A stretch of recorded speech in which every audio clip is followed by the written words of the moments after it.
Okay, so a lot of you guys might know in the newest Photoshop update, they released two new adjustment layers known as Clarity and Dehaze and Grain. Now, for a lot of you guys, this is not new. They essentially took some of those adjustment layers that were inside of only Camera Raw filter and then allowed them to be adjustment layers outside of that without having to go in and out of that. Now, however, what that means though is there's some really cool simple stacks of adjustment layers to actually get some really cool effects that I'm gonna show you guys here today. So let's jump into it. Don't forget about the everything pack, guys. The first link in the description where you get all of my 33 plus premium products to help you design like a professional. Plus all of my future design assets emailed directly to you 100% free. Now has an official Photoshop plugin where you guys can now get instant downloads to all the packs and all new releases basically instantly. You should have it by now. Okay, so now the first effect is actually super easy, really simple, and honestly incredibly quick. The first thing though that you're gonna wanna do is of course load in either your logo, a vector shape, it could be even text, or even just whatever you wanna put that cool grain effect on. It doesn't really incredibly work well with like photos. That's the next effect though, so don't worry about it. But as you can see, I have my logo in here, which is the first thing I'm gonna of course do, and now afterwards, I'm gonna go ahead and just drag in a nice little color solid. So the solid color adjustment, make this pure white, press OK, and then drag this color fill adjustment right below your actual vector shape or logo, whatever you want to put in, like I said before, and that'll be kind of your background layer that you do need, even if your background's white, okay? So make sure you have that. Now, secondly, you want to hold Control, click on your logo and your color fill just like so, and press Control G, and we're just gonna call this active group. So essentially whatever's actually in this active group, you can go ahead and mess with it, and the actual effect itself, once you are complete, it'll update automatically for you guys and just honestly makes your life super, super easy. Now, the next thing you guys wanna have to do is go to your adjustments layers and then choose levels, and of course, take your levels, drag it outside of the active group because none of the adjustment layers we're gonna put in this video here today are gonna actually be in the active group. They're all gonna be clipping masks to the group, not inside the group. So of course, go ahead and just take your levels, Alt, clip mask it just like so. And then for your levels, on your output levels, just for your blacks, I've noticed that 8 to 12 kind of gives you the best effect, or even like, I'll say like 6 to 20. Anywhere between, you're not gonna get much difference is what I'm gonna say, okay? So I'm gonna go ahead and just put 8 just like so, and you guys are not gonna see much of a difference just yet, but again, levels, set that to 8, and once you guys have done that, you're good to go. Now, to the next thing though, adjustment layers one more time, and we're gonna go to where it says Clarity and Dehaze. Once again, of course, don't forget to go ahead and mask your Clarity and Dehaze into that group stack. And now for this, you're not gonna really notice much just yet. I'm actually not even gonna touch it just yet as well to explain something afterwards. But once you have your Clarity and Dehaze, you wanna go ahead and put in the final adjustment layer that we're gonna have here for the effect, and go to Grain. And on Grain, of course, clip mask this one more time. And of course, you can crank up the grain just a little bit, if you want to put it up to like 99 for whatever reason. And you can see, of course, we're getting a little bit of a grain effect that's happening. This is nothing, new. However, on the grain, go to your blend mode from normal, change it from normal, and then choose hard mix, okay? Now, nothing's gonna happen just quite yet, but you can kind of see some of these pixels are kind of distorted, distorted on the actual edges of our vector shape here. But what I'm gonna do next, I'm gonna go back into Clarity and Dehaze, and this is where I was gonna explain, okay? This is where the effect comes into play. All you have to do is bring your dehaze anywhere between, I would say like -80 to like -50. Okay, so you can see if I put this down more, you'll start to notice you're kind of getting a little bit of effect peeking through, right? Now, of course, like I said, -50 to -80, well, so you're at -90, it's starting to show. Take your clarity and then move this anywhere between 50 and then like 80 itself, okay? So I'm gonna bring this back down. I'm gonna again say like -60 to -50 feels like what you're gonna get the best out of your dehaze, and then anywhere from 50 to 80 on your clarity is gonna give you good stuff, okay? So I would just kind of stick around this pocket, and you can just kind of move these around just like this. Or I'm gonna kind of say like clarity up feels nice, dehaze, something like this if you want to kind of less kind of stuff happening on the inside.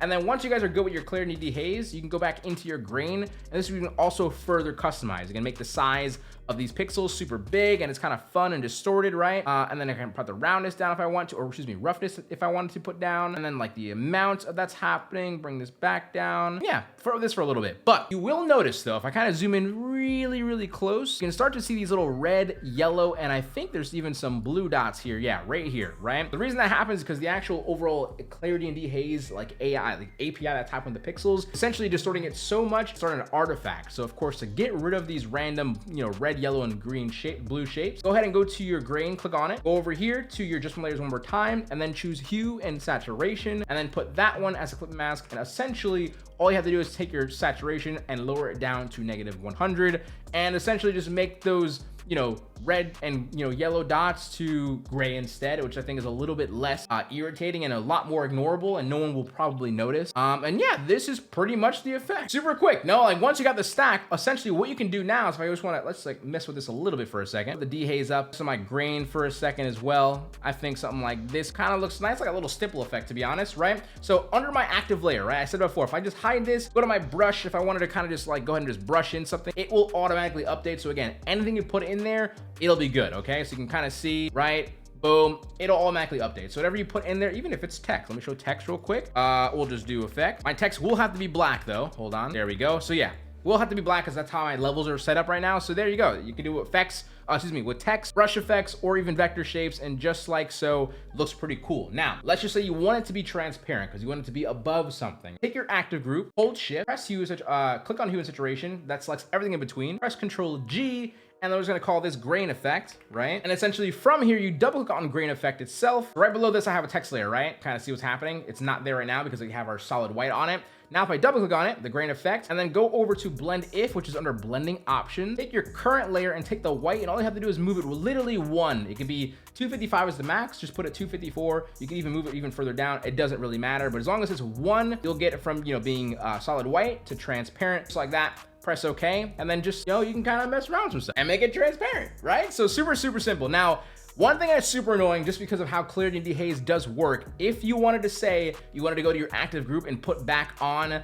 let's say, these scribbles, it will purposefully, for some reason, just not work and render. I have no idea why. I believe it has to, again, do something with Clarity Dehaze and that warning you might get every once in a while. So you gotta personally have to do is right click on your grain effect, go back to clear layer style, then you have to go back into your levels, take your arrow key, move it up and down, or just move it up once. It'll reapply the effect for some reason. Then you can go back into your grain effect, and then you can go back into blend if, lower the white down, and then you do this, right? So essentially all this to say is do not make it transparent if you wanted to make it transparent until you're absolutely, unless you want to keep having that process back and forth, which is kind of annoying.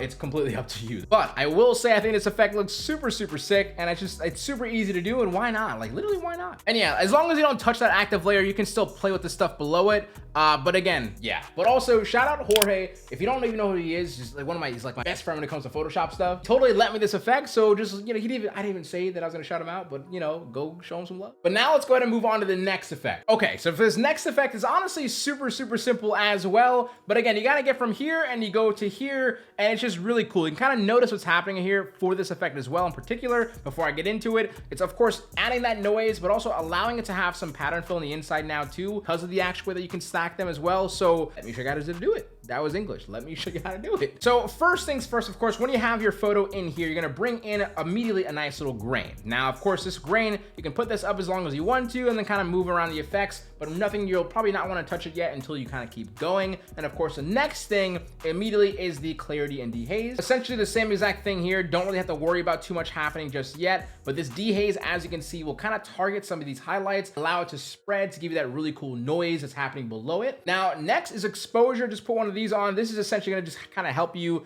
again, adjust where these, how the noise is reacting. Don't really worry about it just yet, of course. Now, until you add the last thing, which is your threshold, or second to last thing. But of course, threshold here, now is where you can kind of start seeing where the effect is happening and what is essentially happening. Of course, threshold, and what is it called usually? It's threshold, and Gaussian blur is like not really new into the universe, but of course, with the specific stack, it's a really cool looks. Now, of course, this is where you can start playing with the theory of what you want to do with your clarity. I kind of like it when clarity is a little bit lower, because it starts pulling in too much of the dark, put it too high, and you get this really grainy picture.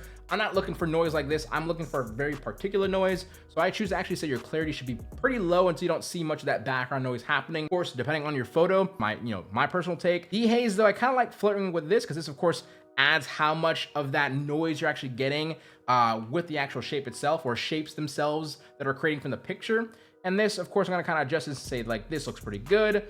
Again, the exposure, you can start playing with the exposure now as well. If you want to move the gamma correct, up, offset, exposure as well here, but I'm not going to move too much because I don't really hate what's happening, okay? But of course, on the off chance you do not love where your kind of exposure is, adjust it and have some fun with it. I think this, to me, feels pretty good, okay? Now, of course, last thing you want to have to do if you want to actually get that cool little pattern inside the whites or the highlights of the photo, of course, go over here, move to your adjustments and go to pattern. On your pattern, I believe I have some patterns that I've given away. If I didn't, I should just throw a few in here, but essentially take whatever pattern you would like. I think I'm gonna choose something like this or even this. I'm gonna just go with these lines, okay? Go with these lines. I'm gonna make this scale pretty far down, just enough so that it's only showing like minimal texture, and press OK. Now, I think you don't have to actually change this blend mode. If you want to go to like darker color, it doesn't really change anything. But of course, if you have it on normal and your pattern fill is, let's say,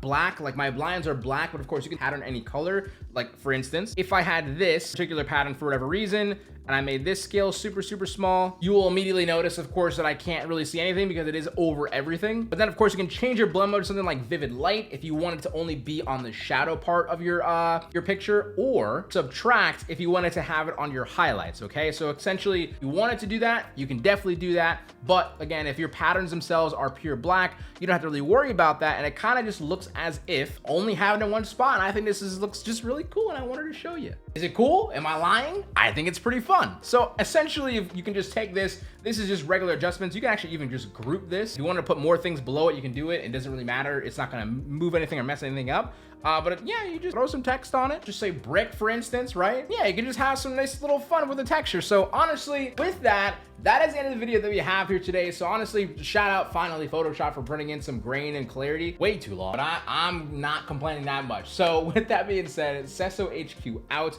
Do not forget to keep smiling, stay positive, and stay freaking productive, guys. Let them much love. Peace. Enjoy your day. If you guys like these effects, just let me know. And of course, do not forget to check out the Everything Pack, the first link in the description down below. Per usual, yeah, I got some fun little updates coming. So yeah, if you don't have it yet, don't wait. Price keeps going up. The more stuff I add, you can be grandfathered in at any price that you end up purchasing at. So yeah, but yeah, later.